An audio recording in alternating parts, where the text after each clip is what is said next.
പക്കാ show Binny show ആയിരുന്നു. ബിന്നി പക്കാ ഷോ ആയിരുന്നു നടത്തിയ. പുള്ളിയുടെ ഹസ്ബൻഡ് 3 ദിവസം ഉണ്ടായിരുന്നു. അതുകൊണ്ട് മിക്ക ആൾക്കാരുടെയും ഗെയിം ഒക്കെ പറഞ്ഞു കൊടുത്തിട്ടുണ്ട്. ഈ പറയുന്ന ലക്ഷ്മി എന്തൊക്കെ പറഞ്ഞെന്ന് പറഞ്ഞാലും ആൺവിരോധിയാണ്. അത് നമുക്ക് കൃത്യമായിട്ട് മനസ്സിലാവുന്നുണ്ട്. ഇപ്പം രേണുസുതി പോയപ്പോഴത്തേക്ക് ഇപ്പം വനിതകൾക്കും സ്ത്രീകൾക്കും വിധവകൾക്കും വേണ്ടിയൊക്കെ സംസാരിക്കാൻ ഒരാൾ ഒന്നും കൂടി ഉടലെടുത്തു എന്നാണ് തോന്നുന്നത്. ബിഗ് ബോസ് ഹൗസിൽ ബിന്നി മാപ്പ് പറയാതെ ഞാൻ തുറക്കത്തേ ഇല്ല എന്നാ പറഞ്ഞത്. ബിഗ് ബോസ് പറഞ്ഞു തുറന്നിട്ട് വേറെ പണി നോക്കാൻ പറഞ്ഞു. ബിഗ് ബോസ് മലയാളം സീസൺ 7 ഒരു പ്രൊമോ. ആ പ്രൊമോ വന്നത് മുതൽ എല്ലാവരും നോക്കിയിരിക്കുമായിരുന്നു അവിടെ എന്താണ് നടന്നത് എന്നുള്ളത്. മറ്റൊന്നുമല്ല, അനീഷും ഷാനവാസും ജയിലിലാണ്. അവിടെ ബിന്നിയും ഷാനവാസും തമ്മിൽ ഒരു തർക്കം നടക്കുന്നുണ്ട്. അതിന്റെ പ്രൊമോ വന്നിരുന്നു. അതിന്റെ പ്രൊമോ കണ്ടത് മുതൽ ആരുടെ ഭാഗത്താണ് തെറ്റ് എന്നറിയാതെ ഒരുപാട് പേര് വിമർശിക്കുന്നതൊക്കെ കണ്ടു. ഷാനവാസിനെ ഷോ നവാസ് എന്നൊക്കെയാണ് പറയുന്നത്. ഷാനവാസ് ഇനി എങ്ങനെയാണ് കളിക്കേണ്ടത്? ഈ പറയുന്നവരൊക്കെ ഒന്ന് പറഞ്ഞു കൊടുത്താൽ കൊള്ളായിരുന്നു, അല്ലെ പറഞ്ഞാൽ കൊള്ളാമായിരുന്നു. നമുക്ക് അതെങ്ങനെയാണെന്ന് മനസ്സിലാക്കാൻ വേണ്ടിയാണ്. ഒരു ചേച്ചിയുണ്ട്. ആ ചേച്ചി ഷാനവാസ് എന്ത് ചെയ്താലും ഷാനവാസിനെ ഷോ എന്ന് മാത്രമേ പറയത്തുള്ളൂ. ചേച്ചിക്ക് ഇഷ്ടപ്പെടുന്ന ഒരു കണ്ടസ്റ്റന്റ് ഉണ്ട്. അവർ കാണിക്കുന്നതൊന്നും ഷോ അല്ല, അവർ ന്യായീകരണമാണ്. പിന്നെ അങ്ങോട്ട് കിടന്നുകൊണ്ട് ന്യായീകരിച്ച് അങ്ങ് മെഴുകി അങ്ങ് നന്നാക്കി കളയും. എന്തായാലും ഷാനവാസിന്റെ ഈ ക്യാരക്ടറാണ് എനിക്കിഷ്ടം, മറ്റൊന്നും കൊണ്ടല്ല. പിന്നെ ഈ പറയുന്നതെല്ലാം കേട്ടുകൊണ്ടിരിക്കണം. കഴിഞ്ഞ ഒരാഴ്ച മുന്നേ ഒക്കെ സൈലന്റ് ആയിട്ടിരുന്നായിരുന്നു. അപ്പൊ പറഞ്ഞായിരുന്നു, ഓ ഷാനവാസിന് ഗെയിം ഒന്നും ഇല്ല, ഷാനവാസ് തകർന്ന് തരിപ്പണമായി പോയി, ഷാനവാസ് അവിടെ ഒന്നുമേ ചെയ്യുന്നില്ല എന്ന് പറഞ്ഞൊക്കെ വീഡിയോ ചെയ്യുന്നതൊക്കെ ഞാൻ കണ്ടായിരുന്നു. പക്ഷെ ഇപ്പൊ ഷാനവാസ് അവിടെ വന്ന് എന്തെങ്കിലും ഒന്ന് പറയുകയോ ചെയ്യുകയോ ചെയ്തു കഴിഞ്ഞാൽ ഷാനവാസ് ഷോ നവാസ് ആവും. അതങ്ങനെയാണ്. എന്തായാലും ഇങ്ങനെയുള്ള ഷാനവാസിനെയാണ് എനിക്കിഷ്ടം. മറ്റൊന്നുമല്ല, പ്രതികരിക്കേണ്ട സമയത്ത് പ്രതികരിക്കുന്നുണ്ട്. പക്ഷെ ചില സമയത്ത് കൈവിട്ടു പോകുന്നുണ്ട്. അത് അവിടെ ഉള്ള എല്ലാവരുടെയും കൈവിട്ടു പോകുന്നുണ്ട്. ഇതിൽ നിന്ന് എനിക്ക് മനസ്സിലായ ഒരു കാര്യം, ബിന്നി ഇപ്പോൾ ഒരു കാർഡ് ഇറക്കി കളിക്കുന്നുണ്ട്. നിങ്ങൾ ആരെങ്കിലും ശ്രദ്ധിച്ചോ? ഒരു വനിതാ കാർഡ്. ഇപ്പം രേണുസുതി പോയപ്പോഴത്തേക്ക് ഇപ്പം വനിതകൾക്കും സ്ത്രീകൾക്കും വിധവകൾക്കും വേണ്ടിയൊക്കെ സംസാരിക്കാൻ ഒരാൾ ഒന്നും കൂടി ഉടലെടുത്തു എന്നാണ് തോന്നുന്നത്. ബിഗ് ബോസ് ഹൗസിൽ ബിന്നി ബിന്നി ബിന്നി ബിന്നിയുടെ ഇന്നത്തെ സംസാരം നിങ്ങൾ കേട്ട് കാണും. ബിന്നി പറയുന്നത് പെണ്ണുങ്ങൾക്ക് റെസ്പെക്ട് തരുന്നില്ല, ഇവിടെ ഉള്ള പെണ്ണുങ്ങൾക്കാർക്ക് റെസ്പെക്ട് തരുന്നില്ല എന്നൊക്കെ. അവിടെ ആണുങ്ങൾക്ക് ഭയങ്കര റെസ്പെക്ട് ആണല്ലോ ഈ പെണ്ണുങ്ങൾ കൊടുക്കുന്നത്. അതുകൊണ്ടാണല്ലോ ഇങ്ങനെ തന്നെ തിരിച്ചു കിട്ടുന്നത്. എത്രമാത്രം ആണുങ്ങൾക്ക് റെസ്പെക്ട് കൊടുക്കുന്ന ബിന്നിയാണ് ഈ പറയുന്നത് കേൾക്കണം. ഇതിന്റെ എല്ലാ രസം അതല്ല, ഇതെന്തുവാണെന്ന് പോലും അറിയാതെ വന്ന് അവിടെ ഒരാൾ പെട്ടു. മറ്റാരുമല്ല, ലക്ഷ്മിക്ക് അവിടെ എന്താണ് സംഭവിച്ചതെന്ന് പോലും കൃത്യമായിട്ട് മനസ്സിലായിട്ടില്ല. മനസ്സിലാകാതെ അവിടെ വന്ന് ഡയലോഗ് അടിക്കാൻ തുടങ്ങുമ്പോൾ ഷാനവാസ് പറഞ്ഞു, നീ ബോഡി എന്ന് പറഞ്ഞു. നീ ഇനി പോടി എന്ന് പറയരുത്, പോടി എന്ന് പറഞ്ഞാൽ എനിക്ക് ഇഷ്ടപ്പെടുന്നില്ലെന്ന്. പോടി എന്ന് 10 പ്രാവശ്യം പറഞ്ഞു. എനിക്കൊരു 15 പ്രാവശ്യം പറയാൻ തോന്നിയത്, എനിക്കൊരു 10-15 പ്രാവശ്യം എനിക്ക് പറയാൻ തോന്നി. ആ സമയത്ത് ഞാൻ പറയുന്നുണ്ടായിരുന്നു, ഇവളെന്തിനാ വന്ന് ഇവിടെ നിൽക്കുന്നത്, ഇവക്ക് എന്തിനാ എന്റെ ആവശ്യമാണെന്ന് ഞാൻ ചോദിക്കുകയും ചെയ്തു. ഇവിടെ എന്താന്ന് വെച്ചാൽ അതിൽ യാതൊരു ബന്ധവും ഇല്ലാതാണ് ബിന്നിയെ സപ്പോർട്ട് ചെയ്യുന്നത്. എന്ന് വെച്ചാൽ ബിന്നി പെണ്ണുങ്ങൾക്ക് വേണ്ടി സംസാരിക്കുമല്ലേ. ഈ പറയുന്ന ലക്ഷ്മി എന്തൊക്കെ പറഞ്ഞെന്ന് പറഞ്ഞാലും ആൺവിരോധിയാണ്. അത് നമുക്ക് കൃത്യമായിട്ട് മനസ്സിലാകുന്നുണ്ട്. ഓരോ സ്റ്റേറ്റ്മെന്റിലും മനസ്സിലാകുന്നുണ്ട് ആൺവിരോധിയാണ് എന്നുള്ള കാര്യം. എന്നിട്ട് വന്നിട്ട് ഷാനവാസിന്റെ നെഞ്ചത്തോട്ട് കയറുന്നത് എന്താന്ന് പോലും അറിയാതെ കൃത്യമായ മറുപടി അവിടെ ഷാനവാസ് കൊടുത്തിട്ടുമുണ്ട്. എന്തായാലും ബിന്നിയെയും ലക്ഷ്മിയെയും എയറിലിട്ട് അമ്മാനെ മാറ്റിയിട്ടുണ്ട്. എന്താ ഇങ്ങോട്ട് പറഞ്ഞതിന് 4 മടങ്ങ് തിരിച്ച് അപ്പുറത്തും അങ്ങോട്ടും പറഞ്ഞിട്ടുണ്ട്. അതൊരു ലേഡിയാണ്. ബിഗ് ബോസ് ഹൗസിനെ സംബന്ധിച്ചിടത്തോളം എല്ലാവരും പറയുന്ന ഒരു കാര്യമാണ്, അവിടെ ആൺ പെൺ വ്യത്യാസമോ അങ്ങനെയുള്ള വ്യത്യാസങ്ങളോ ഒന്നുമില്ല എന്നാണ് പറയാറ്. അപ്പൊ പിന്നെ പെണ്ണുങ്ങൾക്ക് എന്തിനാണ് അവിടെ റെസ്പെക്ട്? ഈ പറയുന്ന പെണ്ണുങ്ങൾ എത്ര പേർക്ക് റെസ്പെക്ട് കൊടുക്കുന്നുണ്ട്? ഞാൻ നേരത്തെ ചോദിച്ചതുപോലെ. എന്തായാലും ആ വീഡിയോയിൽ എപ്പിസോഡ് കണ്ടവർക്ക് ചിലപ്പോൾ ഒരു കൺഫ്യൂഷൻ ഉണ്ടാകാം, ആരാണ് ഇത് തുടങ്ങി വെച്ചതെന്നുള്ളത്. അത് ഞാൻ പറഞ്ഞു തരാം. ബിഗ് ബോസ് ഈ അനീഷിനെയും ഈ പറയുന്ന ഷാനവാസിനെയും ജയിലിലിട്ട സമയത്ത് അവർക്ക് കൊടുത്തത് അരിയും ഉഴുന്നും അരയ്ക്കാനാണ്. ആ അരിയും ഉഴുന്നും അരയ്ക്കുന്ന സമയത്ത് അനീഷ് പറഞ്ഞു, അനീഷ് അരി അരച്ചോളാം, അതിനുശേഷം ഉഴുന്ന് ഷാനവാസിനോട് ഉഴുന്നരച്ചോളാൻ പറഞ്ഞു. അങ്ങനെ ഇവർ രണ്ടുപേരും ഒരു കോംപ്രമൈസിലായി, ഒരു ഡീലായി. എന്നിട്ട് അവിടെ അനീഷ് ഇരുന്ന് അരി അരയ്ക്കുകയാണ്. അപ്പോൾ ബിഗ് ബോസ് വിളിച്ചു പറയുന്നു, ഷാനവാസ് അവിടെ രണ്ടുപേരും കൂടിയാണ് അവിടെ ജോലി ചെയ്യേണ്ടതെന്ന്. അപ്പൊ ഷാനവാസ് അവിടെ മറുപടിയും പറയുന്നുണ്ട്, അരി അരയ്ക്കാം. അപ്പൊ അനീഷും പറയുന്നുണ്ട്, ബിഗ് ബോസ് അരി അരയ്ക്കുന്നത് ഞാനാണ്, ഷാനവാസ് ഉഴുന്ന് അരച്ചോളും, ഞങ്ങൾ അങ്ങനെയാണ് ചെയ്തിരിക്കുന്നതെന്ന് ഷാനവാസും പറയുന്നുണ്ട്. അതോടെ കഴിഞ്ഞു അവിടെ.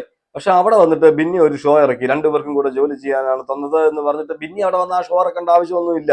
ഞാൻ നേരത്തെ പറഞ്ഞല്ലോ, എന്റെ മറ്റേ വീഡിയോ ഞാൻ പറഞ്ഞിട്ടുണ്ടായിരുന്നു, ബിന്നി അവിടെ ഒരു സ്ക്രീൻ സ്പേസ് പിടിക്കാൻ, ബിന്നിയുടെ ഹസ്ബൻഡ് വന്നതിൽ പിന്നെ ഒരു സ്ക്രീൻ സ്പേസ് പിടിക്കാനുള്ള ഒരു ഐഡിയ പുള്ളിയുടെ ഹസ്ബൻഡ് 3 ദിവസം ഉണ്ടായിരുന്നു. അതുകൊണ്ട് മിക്ക ആൾക്കാരുടെയും ഗെയിം ഒക്കെ പറഞ്ഞു കൊടുത്തിട്ടുണ്ട്. അപ്പം ബിന്നിയോട് പറഞ്ഞേക്കുന്നത് പ്രത്യേകം പറഞ്ഞിട്ട് പോയിട്ടുള്ള കാര്യം എനിക്ക് ഇത് കണ്ടപ്പോൾ തോന്നിയത്, പ്രത്യേകം നിനക്ക് സ്ക്രീൻ സ്പേസ് പിടിക്കാനുണ്ടെങ്കിൽ ഇവിടെ 3 പേരെ നീ ശ്രദ്ധിക്കണം. ഒന്ന് അനുമോള്, 2 ഷാനവാസ്, 3 അനീഷ്. നിങ്ങൾ ശ്രദ്ധിച്ചിട്ടുണ്ടോ? അതിനുശേഷം ഇത് വേറെ ആരോടും പോയിട്ടില്ല. ഈ ബിന്നി ഒരു വഴക്കിനോ അല്ലെങ്കിൽ ഒരു പ്രശ്നത്തിനോ ഒന്നും പോയിട്ടില്ല. പക്ഷെ ഇവരോട് മാത്രമാണ് ചൊറിച്ചില്. എന്ന് വെച്ചാൽ ഇവരോടുമായിട്ട് സംസാരിച്ചാലേ കണ്ടന്റ് ഉണ്ടാകത്തുള്ളൂ.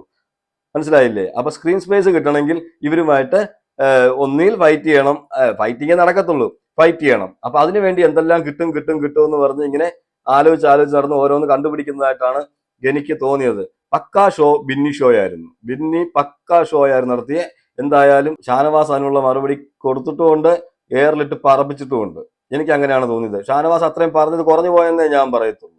അപ്പൊ ഞാൻ പറഞ്ഞു വന്നത്, ആ ജയിലില് ആ ഒരു ബിഗ് ബോസ് പറഞ്ഞതിന് ശേഷം വന്ന് ഈ ബിന്നി അവിടെ കിടന്ന് ചൊറിയൊക്കെ ചെയ്തു. അവർ അങ്ങോട്ടും ഇങ്ങോട്ടും സംസാരം ഉണ്ടായി. പിന്നീട് ലിവിംഗ് റൂമിലേക്ക് വിളിച്ചു ബിഗ് ബോസ്. അപ്പം ബിന്നി പോവുകയും ചെയ്തു. ഇവർക്ക് വാഷ്റൂമിലോട്ട് പോകണം എന്ന് പറഞ്ഞിട്ട് ഒരു ക്യാപ്റ്റനെ വിളിക്കുന്നു. അപ്പോഴാണ് അവിടെ വന്നിട്ട് ഒരു അടുത്ത ഷോ ഇറക്കുന്നത്, ബിന്നി ഷോ. ബിന്നി പറയുന്നു, ക്യാപ്റ്റന്റെ പവറൊക്കെ നിങ്ങൾക്ക് മനസ്സിലായല്ലോ, ക്യാപ്റ്റൻ വിചാരിച്ചാലേ ഇത് തുറക്കാൻ പറ്റത്തുള്ളൂ, അതുകൊണ്ട് ക്യാപ്റ്റൻ നല്ല ക്യാപ്റ്റൻ ആണെന്ന് നിങ്ങൾ പറയണം എന്ന് പറഞ്ഞു. അത് ചിലപ്പോൾ തമാശയായിട്ടായിരിക്കാം പറഞ്ഞത്. പക്ഷെ ആ മറ്റൊരു വിഷയത്തിന്റെ പേരിൽ നോക്കി കഴിഞ്ഞാൽ, ചേർത്ത് വായിച്ചു കഴിഞ്ഞാൽ അത് തമാശയായിട്ട് എനിക്ക് തോന്നുന്നില്ല. എന്നുവെച്ചാൽ അതിന് മുമ്പ് ഒരു വിഷയം ഉണ്ടായിരുന്നു. ആ വിഷയം വെച്ച് നോക്കിക്കഴിഞ്ഞാൽ അതൊരു തമാശയായിട്ട് പറഞ്ഞായിട്ട് എനിക്ക് തോന്നുന്നില്ല. പലരും അത് തമാശയായിട്ടൊക്കെ ആക്കുന്നുണ്ട്. എനിക്കത് ആക്കാൻ പറ്റത്തില്ല. അതിൽ തുടങ്ങുന്ന വഴക്കാണ്. അതിൽ തുടങ്ങുന്ന വഴക്കിൽ ഈ ഷാനവാസ് എന്ത് ചെയ്യുന്നു, തവിയുണ്ട്, തവിയില് മാവ് ഇരിപ്പുണ്ടായിരുന്നു കുറച്ച്. ഈ മാവ്, ആട്ടിയ മാവ് എടുത്തു വെക്കുമല്ലോ. ആ ആട്ടിയ മാവ് എടുത്തു വെക്കുന്ന കൂട്ടത്തിൽ കുറച്ച് മാവ് അതിനകത്തുണ്ടായിരുന്നു. അപ്പം ഇങ്ങനെ വഴക്കുണ്ടായപ്പോൾ ഷാനവാസ് നീ ബോഡി എന്ന് പറഞ്ഞിട്ട് ഇങ്ങനെ വീശിയപ്പോഴത്തേക്ക് എൻ്റെ ചെറിയ 1-2 തുള്ളികൾ മുടിയിൽ വീണു. അതിനാണ് മാപ്പ് പറ, എന്നോട് മാപ്പ് പറഞ്ഞാലേ ഞാൻ തുറക്കത്തുള്ളൂ. ബിഗ് ബോസ് എന്റെ മേത്തോട്ട് മാവെടുത്തൊഴിച്ചു, ബിഗ് ബോസ് തുറക്കാൻ പറ്റത്തില്ല, ക്യാപ്റ്റനെ ഇൻസൾട്ട് ചെയ്തു എന്നൊക്കെ പറഞ്ഞിട്ട് ബിഗ് ബോസിനെ വരെ വാണിംഗ് ചെയ്യുന്ന പോലെയൊക്കെ എനിക്ക് തോന്നി. ഞാൻ ഇനി തുറക്കത്തില്ല, മാപ്പ് പറയാതെ ഞാൻ തുറക്കത്തേ ഇല്ല എന്നാ പറഞ്ഞത്. ബിഗ് ബോസ് പറഞ്ഞു തുറന്നിട്ട് വേറെ പണി നോക്കാൻ പറഞ്ഞു. ഇങ്ങനെയൊന്നും ചെയ്യാൻ പറ്റത്തില്ല, അവർക്ക് അവകാശപ്പെട്ടതാണ്, അവർക്ക് ബാത്റൂമിൽ പോകണം, തുറന്നു കൊടുക്കാൻ പറഞ്ഞു. കഴിഞ്ഞു. അവിടെ പോയി. അപ്പോഴത്തേക്ക് അവിടെ നിന്നോട് ലക്ഷ്മി എന്തൊക്കെയോ എല്ലാമോ പറയുന്നു, ഒന്നും അറിയാതെ എന്തൊക്കെയോ കിടന്ന് വാ കീറിയ കോടാലി പോലെ എന്തൊക്കെയോ സംസാരിക്കുന്നു. വെച്ചാ ഈ ചെലപ്പിന്റെ ഇടയിൽ ഇതെല്ലാം കേൾക്കാൻ പറ്റണ്ടേ? ചറവറ ചലയാ. അതിനിടയ്ക്ക് അനുമോൾ വന്നൊരു പണി കാണിച്ചു. അനുമോൾ വന്നൊരു കാര്യം പറയുന്നുണ്ടായിരുന്നു. പക്ഷെ അത് അനുമോൾ അല്ലെങ്കിലും ഈ ആദിലയുടെ കൂടെ നടന്ന് ഏകദേശം അത്യാവശ്യം നെഗറ്റീവ് ഒക്കെ ആയിട്ടുണ്ട്. ആദിലയുമായിട്ട് കൂട്ടുകൂടി അന്ന് തുടങ്ങിയതാണ് ഈ അനുമോളുടെ നാശം. ഞാനത് മിക്ക വീഡിയോസിലും ഞാൻ പറഞ്ഞിട്ടുണ്ട്. അത് ഇനി തുടർന്നുകൊണ്ടേയിരിക്കും. അനുമോള് പറയുന്ന ഒരു ഡയലോഗ് ഉണ്ട്, ഇങ്ങർക്ക് ഭ്രാന്താണ്, ഇങ്ങർക്ക് വട്ടാണെന്നുള്ളത്. അനുമോളാണോ തീരുമാനിക്കുന്നത് പുള്ളിക്ക് വട്ടാണെന്നുള്ളത്? അങ്ങനെയാണെങ്കിൽ അനുമോൾ അവിടെ കാണിച്ചു കൂട്ടിയതിനൊക്കെ എന്ത് പറയണം? അപ്പൊ അനുമോൾ അവിടെ ചെയ്യുന്നതൊന്നും ഭ്രാന്തൻ പരിപാടികളൊന്നും അല്ലേ? എല്ലാം കറക്റ്റ് ഡീസന്റായ കാര്യങ്ങളാണോ? അപ്പൊ ഒരാൾ പ്രതികരിച്ചു കഴിഞ്ഞാൽ, ഒരാളെ ഇഷ്ടമല്ലാതെ ആയി കഴിഞ്ഞാൽ അങ്ങനെ ഭ്രാന്തനാക്കുക, അങ്ങനെ പറയുന്നതിനെല്ലാം ഭ്രാന്തായി ചിത്രീകരിക്കുക, അത് ശരിയായ നടപടിയായിട്ട് എനിക്ക് തോന്നിയില്ല. ക്യാപ്റ്റൻ ചില പവർ ഒക്കെ ഉണ്ടെന്ന് മനസ്സിലായല്ലോ. നേരത്തെ എന്നെ എന്തൊക്കെയോ പറഞ്ഞല്ലേ,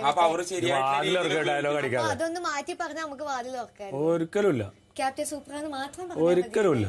എന്താ ഇഷ്ടാ? നേരത്തെ എന്നെ ഭയങ്കരമായിട്ട് വളരെ മോശമായിട്ട് ഒരു ക്യാപ്റ്റനോട് പറയാൻ പാടില്ലാത്തൊക്കെ പറഞ്ഞല്ലേ? പറയാലോ, അങ്ങനെയൊക്കെ പറയാലോ. അപ്പൊ ഞാൻ നിങ്ങൾ പറയുന്ന മാത്രം ക്യാപ്റ്റൻ ആയി പോകത്തില്ലേ? ഒരു മോശം ക്യാപ്റ്റൻ ആയി പോകത്തില്ലേ? ഒന്ന് മാറ്റി പറഞ്ഞാൽ മതി. വെറും മോശം ക്യാപ്റ്റൻ തന്നെ. നല്ലത് പറഞ്ഞിട്ട് നീ ഇവിടെ മര്യാദ നിൽക്കൂല. വളരെ മോശം ക്യാപ്റ്റൻ, വളരെ മോശം ക്യാപ്റ്റൻ, പേഴ്സണൽ ഗ്രഡ്ജ് വെച്ച് നടക്കുന്ന ഒരു captain. Personal grudge. Big boss ഞങ്ങൾക്ക് വാഷ്റൂം പോണം. അനീഷും പറയുന്നുണ്ട് ക്യാപ്റ്റൻ വളരെ മോശമാണ് എന്ന് അവർ രണ്ടുപേരും പറയുന്നുണ്ട്. ഇതിന് മുമ്പ് നടന്നതും ആ ഒരു വിഷയത്തിന്റെ പേരിലാണ്. ഓക്കെ, ക്യാപ്റ്റൻ വളരെ മോശമാണെന്ന് ഇവര് പറയുന്നു. എന്നാൽ അത് മോശമല്ല, ഞാൻ നല്ലതാണെന്ന് പറയണമെന്ന്. ഏത് ക്യാപ്റ്റനാണ് പുറകെ നടന്നിട്ട് ഞാൻ നല്ലതാണെന്ന് പറഞ്ഞാലേ തുറന്നു വിടത്തുള്ളൂ? അങ്ങനെ എന്നിട്ട് അവിടെ കിടന്ന് ബിന്നി കാണിച്ച ഷോ എന്ന് വെച്ചാൽ, ബിന്നി എനിക്ക് തോന്നുന്നു ഈ സിനിമയിലൊക്കെ നമ്മൾ ജയിൽ കണ്ടിട്ടില്ല, അവിടെ ജയിലർമാരുണ്ട്, അല്ലെങ്കിൽ ഈ തടവ് പുള്ളികളെ ഒക്കെ നോക്കാൻ സ്ട്രിക്റ്റ് ആയിട്ട് തന്നെ അതുപോലൊക്കെ ഒന്ന് സ്ട്രിക്റ്റ് ആകാൻ നോക്കിയതാണ്. പക്ഷെ പണി പാലും വെള്ളത്തിൽ കിട്ടി എന്നുള്ളതാണ്. എല്ലാവരും പറയുമ്പം ഷാനവാസ് ബിന്നിയുടെ ഹസ്ബൻഡിനെ പറഞ്ഞു എന്ന് മാത്രം ഹൈലൈറ്റ് ചെയ്ത് കാണിക്കുന്നുണ്ട്. എനിക്ക് മനസ്സിലാകുന്നില്ല ഇവരൊക്കെ എവിടെ നിന്നാ വരുന്നതെന്നുള്ളത്. ഈ 24/7 കാണാത്തവരും അല്ലെങ്കിൽ എപ്പിസോഡ് കാണാത്തവരൊക്കെ ചിലപ്പോൾ അത് വിശ്വസിച്ചു പോകും. കാരണം മറ്റൊന്നുമല്ല, ആദ്യമേ അവിടെ പറയുന്നത് ബിന്നിയാണ്. നിന്റെ വീട്ടുകാരിയെ ഉദ്ദേശിച്ചത് നിന്റെ പെണ്ണുമ്പിള്ളയെ നീ വീട്ടിൽ നിർത്തുന്ന, തൊൽപ്പടിക്ക് നിർത്തുന്ന പോലെ ഒന്നും ഇവിടെ ഒരു പെണ്ണുങ്ങളൊന്നും നിൽക്കത്തില്ല, നീ നിന്റെ വീട്ടിൽ പോയി ഇത് കാണിച്ചാൽ മതിയെന്ന്. അങ്ങനെ ടോണി പറഞ്ഞപ്പോൾ ആ ഷാനവാസ് പറഞ്ഞ നീ നിന്റെ കെട്ടിയവരോട് കാണിച്ചാൽ മതി, നീ ഇങ്ങോട്ടൊന്നും ഒന്ന് കാണിക്കേണ്ടെന്ന്. ഷാനവാസ് നല്ല കുറിക്ക് കൊള്ളുന്ന പോലെയാണ് മറുപടി കൊടുത്തത്. പക്ഷെ ഇതിനെ എടുത്തു വെച്ചിട്ട് ഷാനവാസ് പറഞ്ഞത് മാത്രം എടുത്ത് ഹൈലൈറ്റ് ചെയ്ത് കാണിക്കുന്നത് എന്താണെന്ന് എനിക്ക് മനസ്സിലാകുന്നില്ല. ഇതെല്ലാം കഴിഞ്ഞിട്ട് ജയിലിൽ നിന്നൊക്കെ ഇറങ്ങിയതിന് ശേഷം അവിടെ നിന്ന് ഒനിയിലും അക്ബറുമായിട്ടൊക്കെ സംസാരിക്കുന്നുണ്ട് ഷാനവാസ്. ലക്ഷ്മിയെ വിളിച്ചിട്ട് പറയുന്നുണ്ട്, ലക്ഷ്മി എന്തിനാണ് അവിടെ വന്നത്, അവിടെ നടന്ന സംഭവങ്ങൾ ഇങ്ങനെയാണ് എന്ന് പറയുന്നുണ്ട്. ഉടനെ ലക്ഷ്മി പറയുന്നത്, നിങ്ങൾ എന്തിനാണ് മാപ്പ് പറയാതിരുന്നത് എന്നുള്ളതാണ്. നിങ്ങൾ എന്താണ് എന്നോട് പറഞ്ഞത്, അവിടെ പറഞ്ഞ വാക്കുകൾക്കെല്ലാം നിങ്ങൾ എന്താണ് മാപ്പ് പറയാതിരുന്നത് എന്ന്. അവിടെ വഴക്കുണ്ടായപ്പോൾ വായിൽ നിന്ന് വന്നതിനൊക്കെ നിങ്ങൾ മാപ്പ് പറയണം. ആലവാസ് പറഞ്ഞു, നീ പിന്നെ പണി നോക്കാൻ പറഞ്ഞു. അപ്പോഴും പറഞ്ഞു ഈ ബോഡി എന്ന് പറഞ്ഞു. ഈ പോടി പോടാ എന്നൊക്കെ പറയുന്നത് വലിയ ചീത്തയോ വലിയ തെറ്റോ ഒന്നും ആയിട്ട് എനിക്ക് തോന്നുന്നില്ല. ബിഗ് ബോസ് ഹൗസില് ഈ ഷാനവാസ് മാത്രമൊന്നും അല്ലല്ലോ, അവിടെ എല്ലാവരും എടാ പോടാ, വഴക്കുണ്ടാകുമ്പോ എടാ പോടാ പോടി ഇതെല്ലാം വിളിക്കുന്നുണ്ട്. പക്ഷെ ഷാനവാസോ അനീഷോ അങ്ങനെയുള്ളവരൊക്കെ അക്ബറോ ഒക്കെ വിളിച്ചു കഴിയുമ്പോഴത്തേക്ക് ഇതൊരു വലിയ ഇഷ്യൂ ആക്കി എടുത്ത് പെണ്ണുങ്ങൾ ഇറങ്ങും. എന്ന് വെച്ചാൽ എടി പോടി എന്നൊക്കെ വിളിക്കുന്നത് തെറ്റാണെന്നുള്ള രീതിയിൽ. വൈകുന്നേരം ഈ പറയുന്ന ഈ പെണ്ണുങ്ങൾ എന്ന് പറയുന്ന അല്ലെങ്കിൽ ഈ ലേഡീസ് എല്ലാം കൂടി ഇരുന്ന് സംസാരിക്കുന്നത് നമ്മളെല്ലാവരും കേട്ടിട്ടുണ്ട്. എന്താണ് ഈ സംസാരിക്കുന്നത്? ഈ എടി പോടിയേക്കാൾ വലിയ വൾഗറായ സംഭവങ്ങളൊക്കെയാണ്. എടി പോടി ഒരു വൾഗറല്ല, അതിനും അപ്പൊ ഞാൻ പറഞ്ഞ വൾഗറായിട്ടുള്ള കാര്യങ്ങളാണ് കൂട്ടം കൂടിയിരുന്ന് സംസാരിക്കുന്നത്. ഓക്കെ, അപ്പൊ അതൊക്കെ 24/7 സംപ്രേഷണം ചെയ്യുന്നത് ഇവര് മറന്നുപോയോ എന്നാണ്. ഈ ബിന്നിയുടെ ഷോ എന്ന് പറഞ്ഞാൽ ഞാൻ നേരത്തെ പറഞ്ഞതുപോലെ ഇപ്പൊ പെണ്ണുങ്ങൾക്ക് വേണ്ടി സംസാരിക്കുന്ന ഒരാളായിട്ട് മാറിയിട്ടുണ്ട്. ലേഡീസ്, ഞങ്ങൾ ലേഡീസിനെ മുന്നോട്ട് കൊണ്ടുവരാൻ, ലേഡീസിന് വേണ്ടി സംസാരിക്കുന്ന ആൾക്കാരെന്ന് വരുത്താൻ വേണ്ടിയിട്ട് ഈ ബിന്നിയും ഈ പറയുന്ന ലക്ഷ്മിയും അവിടെ ഒരുപാട് ശ്രമിക്കുന്നതായിട്ട് എനിക്ക് ഇന്ന് ആ ഒരു ഇഷ്യൂവിൽ കൂടി എനിക്ക് മനസ്സിലായി. അതുപോലെ നല്ലതുപോലെ ഞാൻ നേരത്തെ പറഞ്ഞ പുരുഷ വിരോധം നല്ലതുപോലെ ലക്ഷ്മിക്കുണ്ട്. എന്തായാലും ബിന്നിയുടെ കാര്യത്തിലും ലക്ഷ്മിയുടെ കാര്യത്തിലൊക്കെ ഉടനെ തീരുമാനമാകും എന്നുള്ള കാര്യത്തിൽ സംശയമൊന്നും വേണ്ട. ഞാൻ പറഞ്ഞിട്ടുണ്ടല്ലോ, ബിന്നി ഇവിടെ ഒരു ഗെയിമറേ അല്ല. ബിന്നി ഹസ്ബൻഡ് വന്ന് പറഞ്ഞു കൊടുത്ത കുറച്ച് കാര്യങ്ങൾ എന്ന് വെച്ചാൽ ഈ 3 പേരെ നീ ചുറ്റിപ്പറ്റി നടന്നാൽ മതി, നിനക്ക് അത്യാവശ്യം സ്ക്രീൻ സ്പേസ് ഒക്കെ കിട്ടും, നിനക്ക് ടോപ്പ് 5 വരെ എത്താനുള്ള എല്ലാ ഇതും നടക്കും, അതുകൊണ്ട് നീ ഇവരെ തന്നെ വെച്ചങ്ങ് കണ്ടന്റ് ഉണ്ടായിക്കോ എന്ന് പറഞ്ഞു കൊടുത്തിട്ട് പോയതായിട്ടാണ് എനിക്ക് തോന്നുന്നത്. പക്ഷെ അതെല്ലാം ഉൾട്ടയായിട്ടാണ് തിരിച്ചടിക്കുന്നത്. എന്തായാലും അധികം ടോപ്പ് 5 ഒന്നും പ്രതീക്ഷിക്കണ്ട. എനിക്ക് പിന്നീട് ടോപ്പ് 5 ഒന്നും പ്രതീക്ഷയില്ല, ലക്ഷ്മിയിലും ഒന്നും പ്രതീക്ഷയില്ല. എന്താ അത്രമാത്രം വോട്ടൊന്നും അവർക്ക് വെളിയിലുള്ളതായിട്ട് എനിക്ക് തോന്നുന്നില്ല ഇവർക്കാർക്കും. എനിക്ക് ബിന്നിയുടെ ഗെയിം കണ്ടിട്ട് എനിക്ക് മനസ്സിലായത്, ഇനിയുള്ള ദിവസങ്ങളിൽ നിങ്ങൾ അപ്പൊ ഞാൻ ഈ പറഞ്ഞത് വെച്ച് നിങ്ങൾ ഇനിയുള്ള ദിവസങ്ങളിൽ നിങ്ങൾ മുന്നോട്ട് ശ്രദ്ധിക്കാം.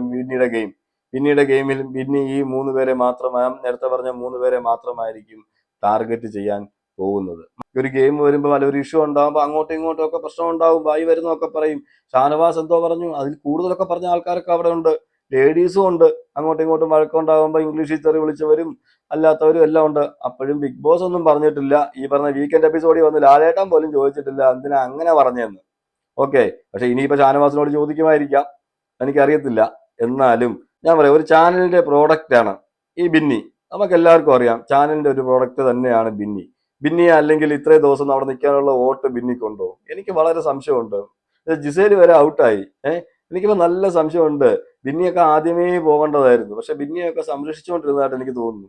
അതുപോലെ ബിന്നിയുടെ ഹസ്ബൻഡിനെ കയറ്റി വിട്ടു 3 ദിവസം അവിടെ. ഓക്കെ, 3 ദിവസം അവിടെ ഇരുത്തി അത്യാവശ്യ കാര്യങ്ങളൊക്കെ പറഞ്ഞു കൊടുക്കാൻ വേണ്ട സൗകര്യങ്ങളൊക്കെ ഉണ്ടാക്കി കൊടുത്തു. വെളിയിലുള്ള കാര്യങ്ങളൊക്കെ മിക്ക കാര്യങ്ങളും പറഞ്ഞു കൊടുത്തിട്ടുണ്ട്. അതുപോലെ എങ്ങനെ ഗെയിം കളിക്കേണ്ടത്, ആർക്കെതിരെയാണ് ഗെയിം കളിക്കേണ്ടത് എല്ലാം പച്ചയ്ക്ക് പറഞ്ഞു കൊടുത്തിട്ടുണ്ട്. അപ്പൊ അവരുടെയൊക്കെ ആൾക്കാരാകുമ്പം അവർ ചിലപ്പം സപ്പോർട്ട് ചെയ്യും. അങ്ങനെ ചിലപ്പോൾ ടോപ്പ് 5 വന്നാൽ വരും. അങ്ങനെ 1-2 പേര് ഇപ്പൊ അതിനകത്ത് ഉണ്ടല്ലോ. അതുകൊണ്ട് എന്തായാലും ഷാനവാസിനെ കുറ്റം പറയുന്നതിനോട് എനിക്ക് ഇത്രേ പറയാനുള്ളൂ. ഷാനവാസിന്റെ ഈ ഗെയിമാണ് എനിക്കിഷ്ടം, വേറൊന്നും കൊണ്ടല്ല. പച്ചയ്ക്ക് മറുപടി. ഇനിയിപ്പോ അവിടെ നോക്കിയിരുന്നിട്ടൊന്നും കാര്യമില്ല, ഇത്ര ദിവസമേ ഉള്ളൂ. അല്ലാതെ ഷാനവാസ് ചെയ്യുന്നത് മൊത്തവും ഷോയാണ് എന്ന് പറയുന്നതിനോട് എനിക്ക് താല്പര്യമില്ല. അപ്പൊ പലരും ഷാനവാസിനെ അങ്ങ് മോശമാക്കാൻ വേണ്ടിയിട്ട് അങ്ങ് പറയുന്നുണ്ട്. നിങ്ങൾ എത്ര മോശമാക്കി എന്ന് പറഞ്ഞാലും അവിടെ കളിക്കുന്ന 3-4 പേരിൽ നമ്മളെല്ലാരും ഗെയിം കണ്ടോണ്ടിരുന്നതല്ലേ. ഫസ്റ്റ് എപ്പിസോഡ് മുതൽ അല്ലെ ഫസ്റ്റ് ലൈവ് മുതൽ നമ്മൾ ഇത്രയും ദിവസം നമ്മൾ കണ്ടോണ്ടിരുന്നതല്ലേ.